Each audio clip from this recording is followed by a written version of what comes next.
Om Shanti.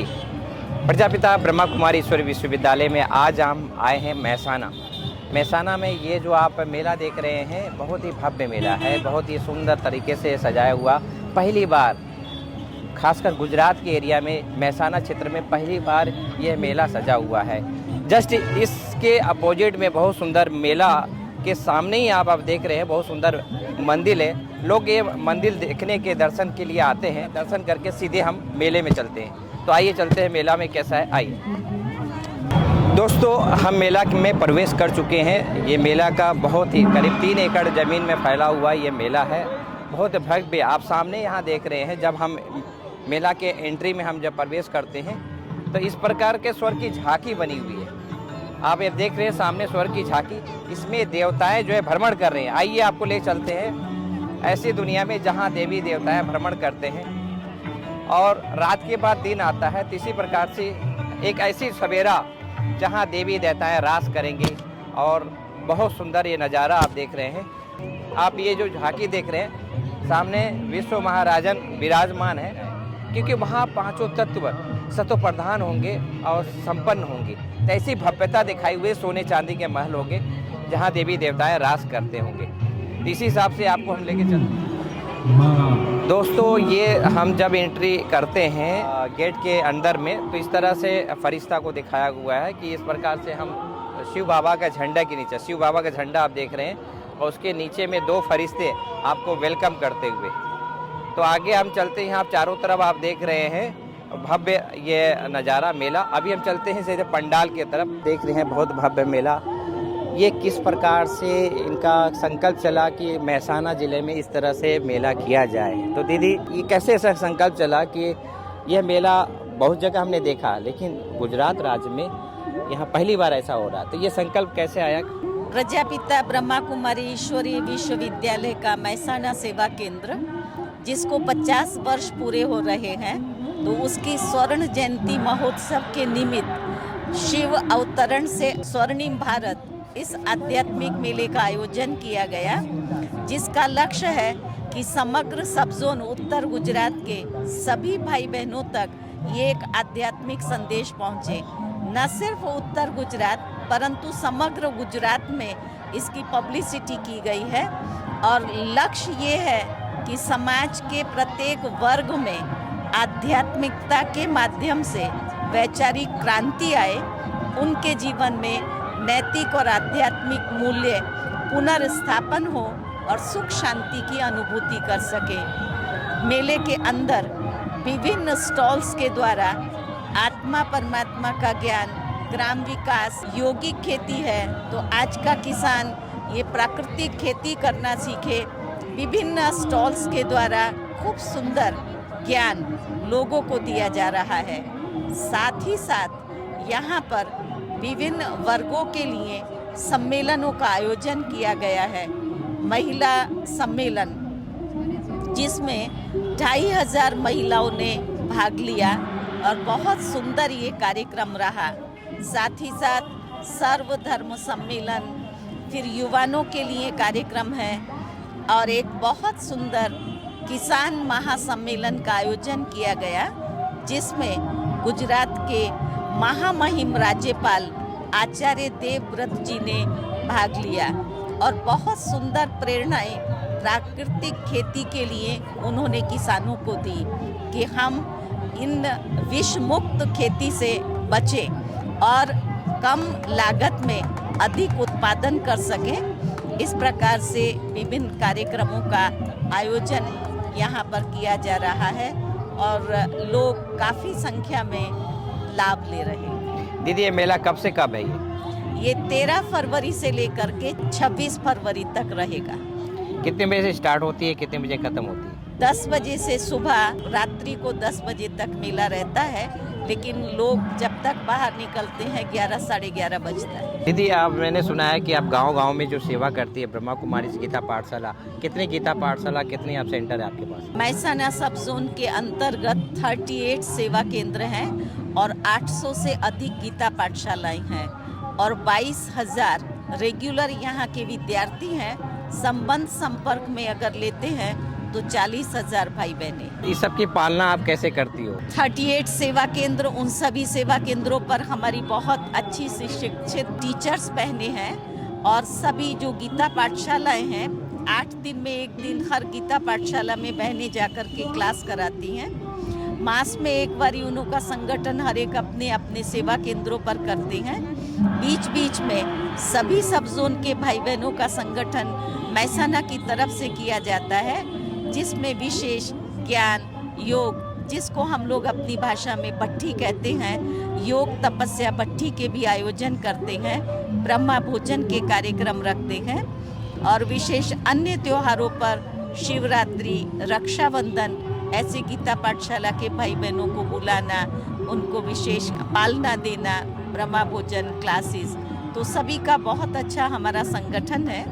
WhatsApp में भी group बनाया हुआ है, तो विशेष समय प्रति समय उनको उसके द्वारा भी पालना देते हैं। दीदी, ये मेला जो हुआ, जो कि राज्यपाल भी आए, तो इस मेले का फीडबैक क्या मिल रहा है इस मेले से? इसका फीडबैक लोगों को से हमको ये मिल रहा है, जो अलग अलग वर्गों के क्लासेस ये सम्मेलन हुए हैं, किसानों का भी बहुत अच्छा फीडबैक मिला। उन्होंने कहा कि हमें आज दिन तक जिस चीज़ का नॉलेज नहीं था कि प्राकृतिक कृषि क्या है और उससे भी इतना अच्छा उत्पादन हो सकता है, उस बात को उन्होंने जाना और उन्होंने कहा कि अभी हम ये प्राकृतिक खेती को करेंगे। ऐसे ही शहर के अंदर से जनता का जो प्रतिभाव मिल रहा है, तो राजयोग शिविर के द्वारा जो एक मानसिक शांति, आत्मिक संतोष का अनुभव कर रहे हैं, तो वो उनका कहना है कि इसकी हमको आवश्यकता थी और वो हमें यहाँ से प्राप्त हुआ है। दीदी, अष्ट शक्तियों का जो झांकी है, स्वर्ग का सीन, तो ये सब एक संदेश से क्या वैल्यूज क्या देना चाहती हैं? इससे क्या पब्लिक को क्या संदेश देना चाहती हैं? जैसा मेले का नाम है, शिव अवतरण से स्वर्णिम भारत, तो हमारा लक्ष्य ये है कि गीता में भगवान ने जो वायदा किया कि जब जब धर्म की अति ग्लानि होती है तब मैं अवतरित होता हूँ, तो परमात्मा पिता अपने वायदे अनुसार इस धरा पर अवतरित हो चुके हैं। पहला संदेश हम उन सबको बताते हैं कि जिसको पुकारते थे, भटकते थे, वो परमात्मा पिता आ गया है। आकर के राजयोग के माध्यम से, सत्य ज्ञान के माध्यम से नई स्वर्णिम दुनिया की स्थापना कर रहा है, तो परमात्मा का कर्तव्य सिद्ध करते हैं। और ये जो स्वर्णिम झांकी बनाई है, ये आने वाला जो कल होगा, भारत का जो भविष्य होगा, वो स्वर्णिम होगा और उस स्वर्णिम के लिए योगी खेती भी आवश्यक है, राजयोग भी आवश्यक है, जिससे जीवन में और प्रकृति में हम अपने पवित्र प्रकंपनों से पवित्रता और परिवर्तन लाते हैं। थैंक यू, आपने समय दिया दीदी। अभी हम चलते हैं मेला का दर्शन। आप देख रहे हैं मेरे पीछे स्वर्ग की दुनिया क्या होती है, थोड़ा सा झलक हम देख रहे हैं। स्थान बनाए हुए हैं जो हम मीडिया से संबंधित कोई भी व्यक्ति आता है तो यहाँ मिलेंगे। आत्मदर्शन, यहाँ पर दूसरा जो आप देख रहे हैं, यहाँ आत्मा और परमात्मा का परिचय दिया जाता है कि आत्मा क्या चीज़ है, उसकी पूरी जानकारी दी जाती है। अभी हम चलते हैं दूसरे स्टॉल में। एक एक चीज़ वैल्यूज, इसमें जो भी आपको देखने में आ रहा है, एक वैल्यूज दिखाया हुआ है। ये है परमात्मा दर्शन। आम पब्लिक भी बहुत आ रही थी, परमात्मा के बारे में यहाँ बताया जा रहा है। यहाँ पर आम पब्लिक भी आए हुए हैं। आप देख रहे हैं कि आप परमात्मा के बारे में कैसे लोग ध्यान से लोग सुन रहे हैं। गुजरात माना बहुत मीठा राज्य है। अभी आगे चलते हम। यहाँ पर कुछ न कुछ ऐसे हमारे भाई बहनें भी बैठे हुए हैं जो सोशल मीडिया जुड़े हुए हैं, कुछ न कुछ पत्रिकाएं दे रहे हैं। तो आप ये जो देख रहे हैं सृष्टि चक्र के बारे में यहाँ पर बताया जा रहा है। अभी हम चलते हैं दूसरे स्टॉल में, जहाँ पर कितना रिलैक्स होकर लोग बैठते हैं, कितना सुंदर नज़ारा, और लोग ऐसे खुले स्थान पर बैठने से कितने अच्छे वाइब्रेशन फैलते हैं। फिर यहाँ है राजयोग के दर्शन। राजयोग के बारे में यहाँ पूरा दर्शन बताया जाता है। और ऐसे ही आगे हम चलते हैं। हर इंसान को शांति की आवश्यकता होती है, इसके लिए शांति अनुभूति कक्ष बनाया हुआ है। तो ये है शांति अनुभूति, जहाँ मेडिटेशन किया जाता है। तो आम पब्लिक भी यहाँ आती हैं। इसके आगे हम देखते हैं स्वर्ग दर्शन। यह है स्वर्ग दर्शन। भविष्य का राजकुमार कैसा होगा, यहाँ पर इसमें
तो ऐसे ही गोकुल गांव क्या होता है, तो ये आप देख रहे हैं हर घर में तुलसी का पत्ता होता था। इस तरह के तुलसी के पत्ते आपको मिलेंगे। तुलसी पत्ता बहुत ही मायने रखा जाता है घर परिवार में। अभी हम चलते हैं इस गोकुल गांव में, जहां पर ये बहुत सुंदर नज़ारा।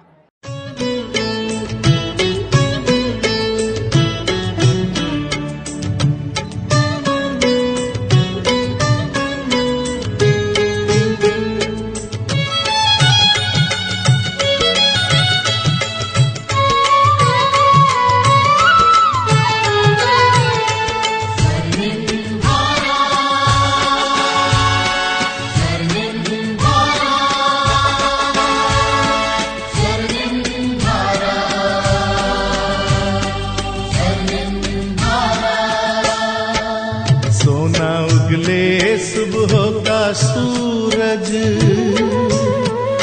सोना उगले सुबह का सूरज, चांदी बरसे रातों में,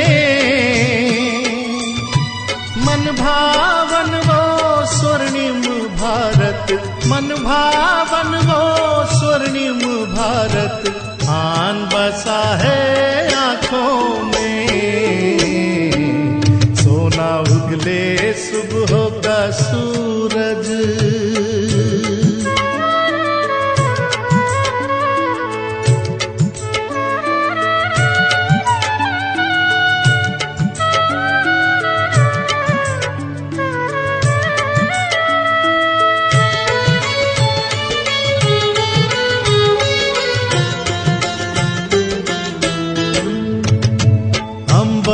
सागर धरती अपनी ही फुलवारी, पांचों तत्व हमारे होंगे सेवाधारी।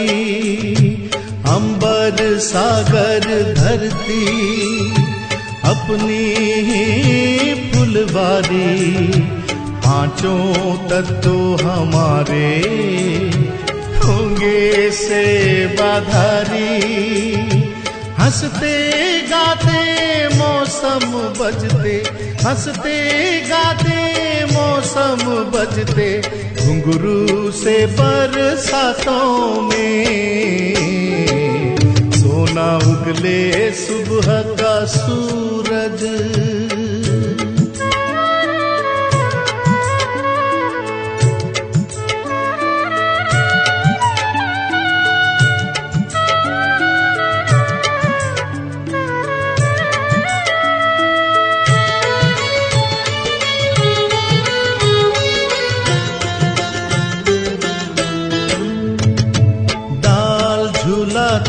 हिंडोले पात चंवर हिलाते, कलरब करते पंछी राजकुंवर जगाते।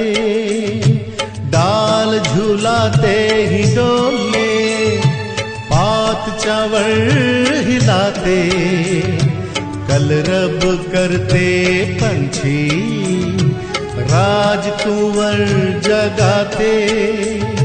स्वर्णिम सतयुग लिए आ रहा, स्वर्णिम सतयुग लिए आ रहा, प्यारा कृष्ण हाथों में। सोना उगले सुबह का सूरज।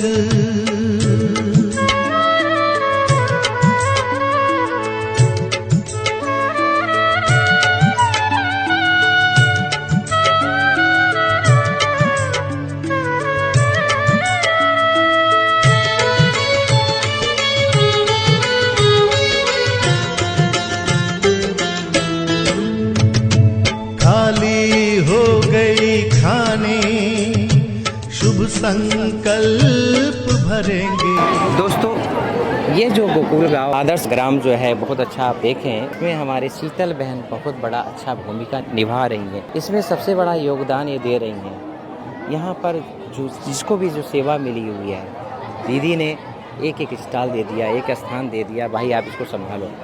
तो आइए हम शीतल बहन से पूछते हैं। शीतल बहन, आपको ये मेला संभालते हुए कैसा फील हो रहा है? कोई आपको थकान नहीं लग रही है? जब से ये ग्राउंड ही था तब से हम लोग 20-25 दिन से सेवा में लगे हुए हैं और इतना लाइट फील कर रहे हैं। रात दिन पूरे टीम हमारी ये गोकुल गांव को सजाने के लिए लगी हुई है, पर किसी ने भी थकान महसूस नहीं की। जैसे सर्वशक्तिवान परमात्मा का हाथ हमारे सिर पर है, ऐसा ही सब लाइट फील करके चल रहे हैं। और विशेष ये जो स्टॉल बना है कृषि एवं ग्राम विकास प्रभाग ब्रह्मा कुमारी की तरफ से, तो किसान भाई बहनों को ये दिखाने के लिए, और शाश्वत योगी खेती का भी हमने यहाँ पे मॉडल बनाया है।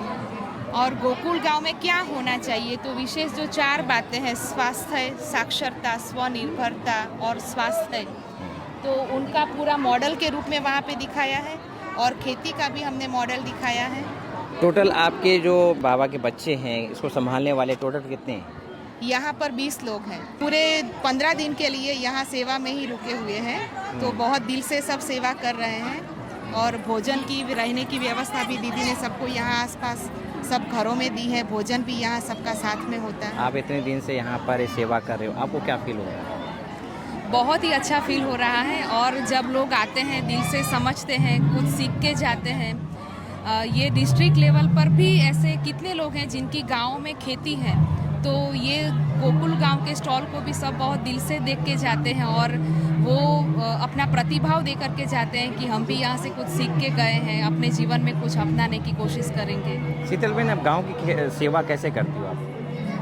यहाँ पर विशेष जो उत्तर गुजरात में गीता पाठशालाएँ हमारे हर सेंटर्स में हैं, तो गांव में जाकर के अभी जो शाश्वत योगी खेती का जो हमारा प्रोजेक्ट है, तो उस पर हम विशेष अभी सब किसान भाई बहनों को मिलकर के प्रोत्साहित करते हैं कि कैसे हम मेडिटेशन का प्रयोग खेत में करें, सब लोगों को कैसे हम शुद्ध, सात्विक और पौष्टिक अन्न खिलाएं।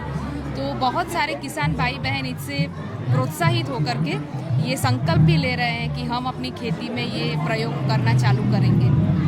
पिछले दिन हमारे गुजरात के राज्यपाल आए थे, तो उन्होंने भी बहुत किसानों को मोटिवेट किया और संकल्प लिया उन्होंने कि हम जरूर अपनी खेती में थोड़े से हिस्से में भी शाश्वत योगी खेती का छोटे रूप में भी प्रयोग के रूप में चालू करेंगे।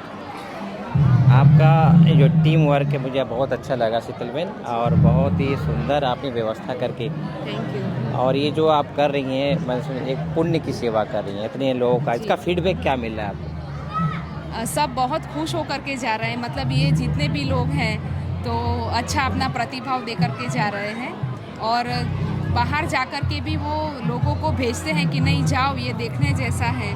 तो आपके सबका टोटल गीता पाठशाला कितनी है आपके? बेसरा जी के कनेक्शन में 29 गीता पाठशाला है। गांव की सेवा का जो विस्तार है कैसे किया आपने? हम जब कोई नए गांव में जाते हैं तो पहले सरपंच से, प्रमुख से मिलते हैं, बात करते हैं। फिर गांव के चौक में ही सब ग्राम सभा के रूप में सबको इकट्ठा करते हैं।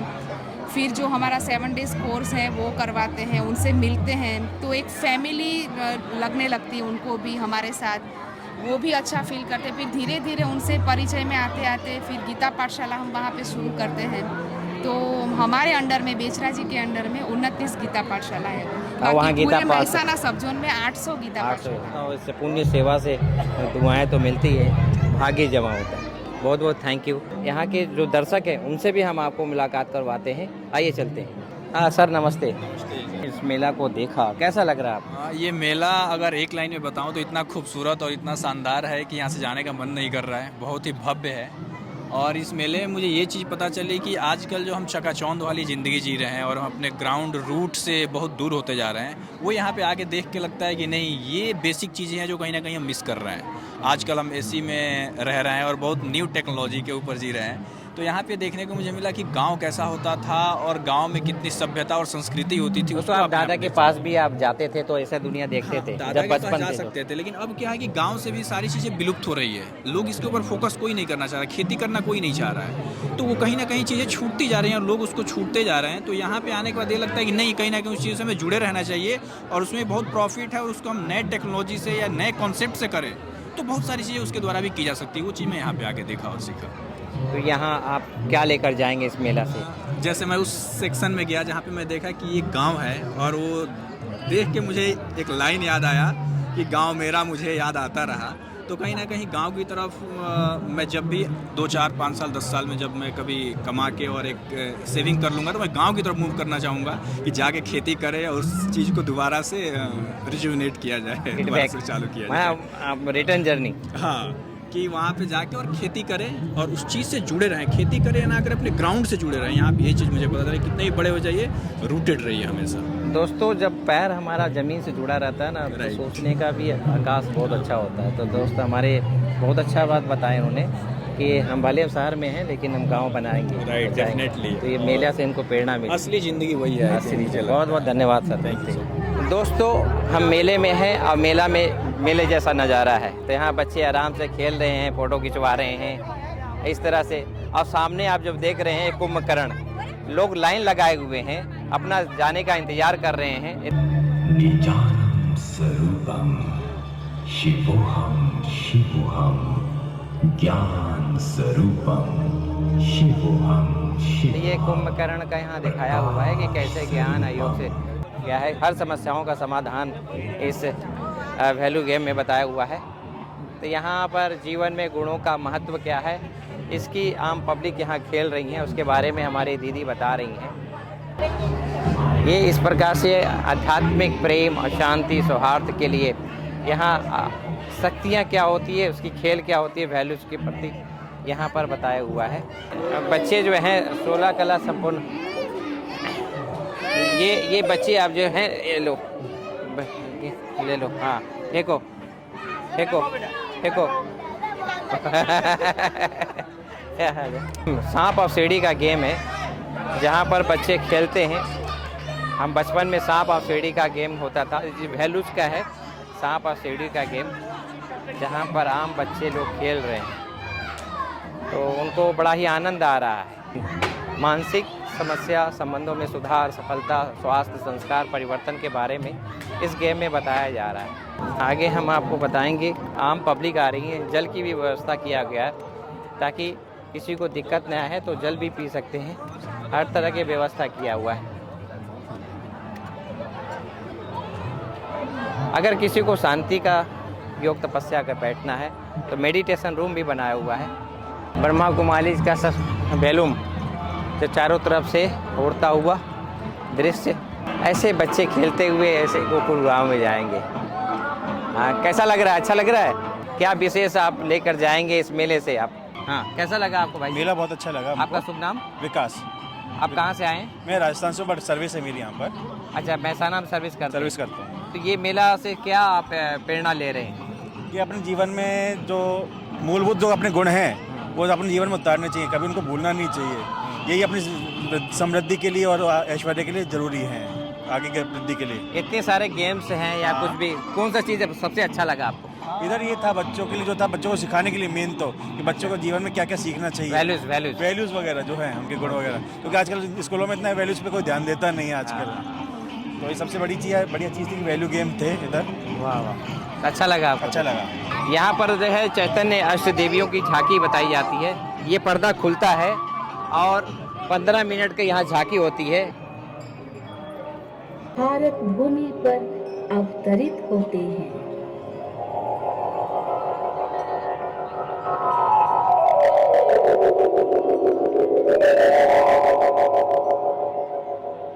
निजानंद रूपम शिवो शिवो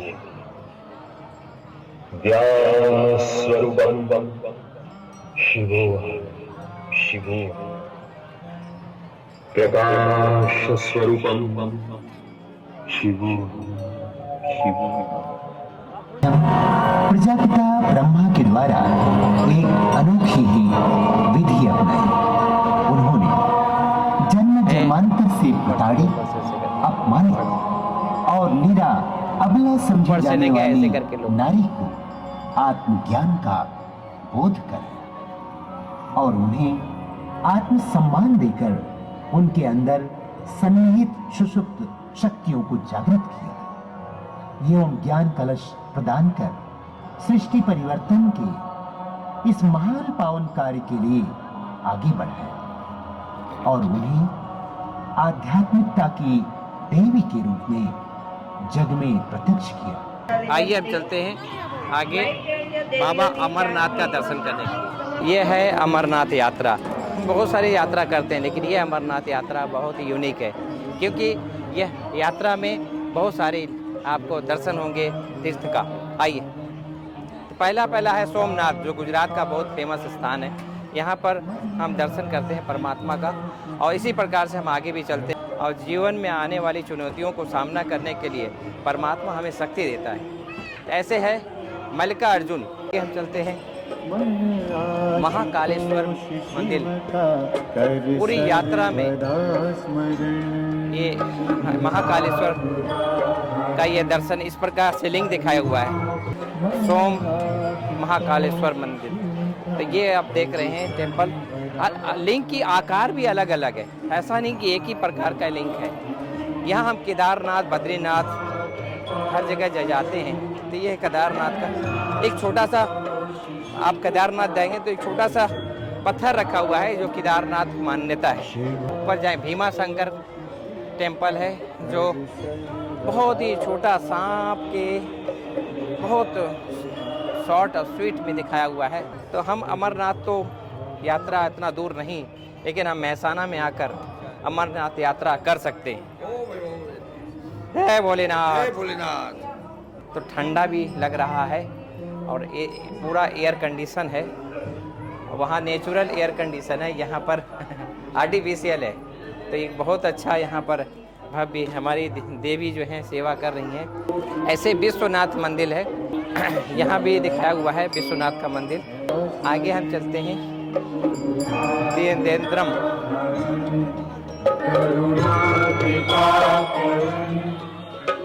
यहाँ पर शिव का जो लिंग है वो नहीं है, लेकिन उसका एक ढांचा पड़ा हुआ है। फिर हम चलते हैं वैद्यनाथ, जो बॉम्बे में है। कभी आप बॉम्बे जाएं तो वैद्यनाथ का जो है मंदिर का जरूर आप दर्शन करें, कि एक शिवलिंग अमरनाथ की यात्रा में सारे यादगार बने हुए हैं। आगे हम चलते हैं नागेश्वर मंदिर। इस ढांचा का जो है स्वरूप है बहुत छोटा है, बहुत छोटा है। ऐसे ही साउथ में आप जब हैं रामेश्वर मंदिर, ये है रामेश्वर मंदिर। हो चुके हैं अंतिम छोर में घेरेश्वर टेम्पल। यहाँ हमारी यात्रा पूरी होती है, यहाँ पर पूरी यात्रा खत्म होती है। इस यात्रा से देख रहे हैं कितने लोग यहाँ पर आ रहे हैं दर्शन करने के लिए, और ये पूरे यात्रा करके लोग अपने आप को सौभाग्य समझते हैं। तो घर के सामने ही महसाना के अंदर लोग इतनी पब्लिक इसलिए आ रही है क्योंकि वैल्यूज़ है, गेम है, आध्यात्मिकता से जुड़ी हुई बातें इसमें बताई जाती है, जीवन से जुड़ी हुई बातें बताई जाती है। इसीलिए लोग आ रहे हैं और इसका आनंद ले रहे हैं। आइए आपको आगे लेके चलते हैं। दोस्तों, ये मेले में पोपट शो भी दिखाया जा रहा है। तो आइए क्या है पोपट शो, आज ये देखते हैं।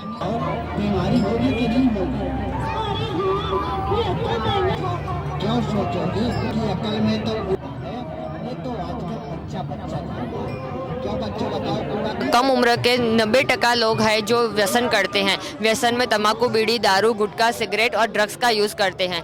दूसरा है कि मोबाइल, टीवी, इंटरनेट है, उसका भी बहुत सारा यूज़ करते हैं और किसी को हैरान परेशान करते हैं, वो भी एक व्यसन गिना जाता है। लोग व्यसन क्यों करते हैं? उसको एक स्टेटस सिंबल मानते हैं। घर परिवार में अशांति है, कोई काम का स्ट्रेस है, वो हमें इजीली जहाँ तहाँ से मिल जाता है। हमको कोई स्ट्रेस, कुछ परिवार में अशांति की वजह से लोग ज़्यादातर व्यसन करते हैं। तो जो लोग नशा करते हैं उनके सिम्टम्स क्या होंगे? वो रात को घर से देर से घर आएंगे, उनको जल्दी गुस्सा आएगा और उनको ज़्यादा से ज़्यादा पैसे उनको चाहिए होंगे व्यसन करने के लिए। जो व्यक्ति व्यसन करता है उसके मुंह और पेट में छाले पड़ जाते हैं और जितने बॉडी ऑर्गन्स है सबका कैंसर होने के 100% चांसेस है। प्लस उसको अटैक, लकवा और हेमरेज भी हो सकता है। रोज भारत में 2500 से 3000 मृत्यु तंबाकू के व्यसन के कारण होते हैं। जो कोई व्यक्ति एक सिगरेट लेता है दिन में तो उसके जीवन की 6 मिनट कम हो जाती है। 400 उसमें ऐसे केमिकल्स हैं जो हमारे शरीर में जहर फैलाते हैं, तो उसके लिए होठ, गाल, जीभ, फेफड़ा, पेट सबके कैंसर होते हैं। जो इंसान स्मोकिंग करता है उसके फेफड़ों में 100% धुआं जाता है और आसपास के लोगों में 25% धुआं जाता है। इसकी वजह से उनको फेफड़ों का कैंसर होता है। और जो लोग ड्रिंक करते हैं उनके घर परिवार में झगड़े होते हैं, उनको दिमाग में नुकसान हो जाता है, पेट में छाले पड़ जाते हैं, पैंक्रियाटिस होता है और उनका लिवर सिरोसिस हो जाता है। रोड एक्सीडेंट होने का ज़्यादा से ज़्यादा मुख्य कारण है ड्रिंक करके ड्राइव करते हैं, इसलिए एक्सीडेंट होता है। तो व्यसन से मुक्त होने के लिए हमें कौन सी एक्टिविटीज़ करनी चाहिए? तो योग, ध्यान, प्राणायाम है, जैसे डांस है, नृत्य है, संगीत है, ऐसी कई अच्छी एक्टिविटीज़ है जिसके हमारे मन में पॉजिटिविटी आती है और हम व्यसन मुक्त हो सकते हैं। व्यसन मुक्ति के लिए माता पिता की क्या भूमिका हो सकती है? तो उसके लिए ज़रूरी है कि वो स्वयं व्यसन मुक्त बने तो उनके बच्चों को व्यसन मुक्त बना सकेंगे। बच्चों जो व्यसन करते हैं उनको नशे से क्या नुकसान होता है उसका उनको परिचय दें, उसके साथ फ्रेंडली बिहेव करें, उसको समझाए तो वो भी व्यसन मुक्त हो सकते हैं। तो उसके लिए ज़रूरी है राजयोग का अभ्यास। तो राजयोग का अभ्यास क्या है कि परमात्मा से हमें जो शक्ति प्राप्त होती है उससे ये 5 घोड़े रूपी जो 5 कर्मेंद्रियाँ दिखाई है, आँख, कान, नाक, जीभ और छठी इंद्रिय मन, उसको हम कंट्रोल कर सकते हैं और हमें कंट्रोलिंग पावर आती है। इससे हम व्यसन से मुक्त और जीवन में जो दुर्गुण है उससे मुक्त होकर हम अच्छा जीवन जी सकते हैं। यहाँ इस मॉडल में दिखाया है कि ये घर है, परिवार सुखी है, बच्चा यहाँ पे व्यसन नहीं करता है, लेकिन जब वो कॉलेज जाता है, खराब सग लग जाता है तो वो व्यसन करने लगता है। व्यसन उसको पान पार्लर में से इजीली मिल जाता है, फिर वो व्यसन करने बियर बार जाता है। पान पार्लर में से जो उसको व्यसन मिलता है उसके जो बम्पर इनाम लिखे हैं वो इनाम उसको फ्री में मिल जाते हैं। चित्र में दिखाया गया है कि वो तंबाकू का खेतर है, वहाँ गधे भी नहीं जाते हैं, लेकिन इंसान पढ़ा लिखा हुआ है फिर भी वो समझता है, फिर भी वो व्यसन करता है। इसलिए जो व्यसन रूपी ये जो सांप दिखाया है वो उसको पूरा निगल जाता है, तो उसको कैंसर हॉस्पिटल में जाना पड़ता है और वो अपने मृत्यु को अपने आप ही समय से पहले बुलाकर स्मशान घाट में पहुँचता है। तो इस मॉडल का पर्पस है कि यहाँ पे राजयोग मेडिटेशन से हम अपना जीवन श्रेष्ठ बना सकते हैं, या आपको व्यसन करके कैंसर हॉस्पिटल के स्मशान घाट में जाना है, वो आपकी चॉइस है। इसका फीडबैक क्या मिल रहा है पब्लिक से? उसका फीडबैक हमें बहुत अच्छा मिल रहा है। कई लोग आते हैं जो ऐसे कहते हैं कि हमें यही चाहिए था कि हम व्यसन मुक्त होना तो चाहते हैं कि सबके दिमाग में क्लियरिटी तो होती है कि उससे क्या नुकसान है, छोटा बच्चा भी जानता है कि उससे क्या नुकसान हो सकता है, लेकिन उनका जो वो बोलते हैं कि हमारा जो विल पावर है वो डाउन है, हम छोड़ना चाहते हैं लेकिन छूट नहीं सकता है। तो हमें ये जो यहाँ पे चीज़ बताई जाती है कि मेडिटेशन से हमारा विल पावर स्ट्रांग बन जाता है, हमें ताकत आती है, तो हम इजीली उससे मुक्त हो जाते हैं, छोड़ के जाते हैं व्यसन। हाँ, यहाँ पे हमने लिखा है फॉर्म भरते हैं हम, जो लोग व्यसन छोड़ के जाते हैं इनका ये फॉर्म भरते हैं और जो उनके जेब में व्यसन होता है तंबाकू, बीड़ी, गुटखा, सिगरेट, वो इस बॉक्स में डाल जाते हैं। ओके, बहुत बहुत धन्यवाद आपका। Thank आपने बहुत शॉर्ट और स्वीट शब्दों से आपने इस प्रदर्शनी को समझाया, बहुत बहुत धन्यवाद। Thank you. शरीर का नाम है बीके रश्मि। हमें तनाव मुक्ति स्टॉल मिला है, लोगों को कैसे तनाव से मुक्त करना है वो सेवा हमें करनी है। आइए इसके बारे में हम आपको विस्तृत जानकारी देते हैं। यहाँ दिखाया है युवा और युवतियों में अनेक प्रकार की शक्तियाँ हैं, पर शारीरिक और मानसिक रीति से आज का युवा सशक्त नहीं है। आगे देखेंगे हम क्यों नहीं है।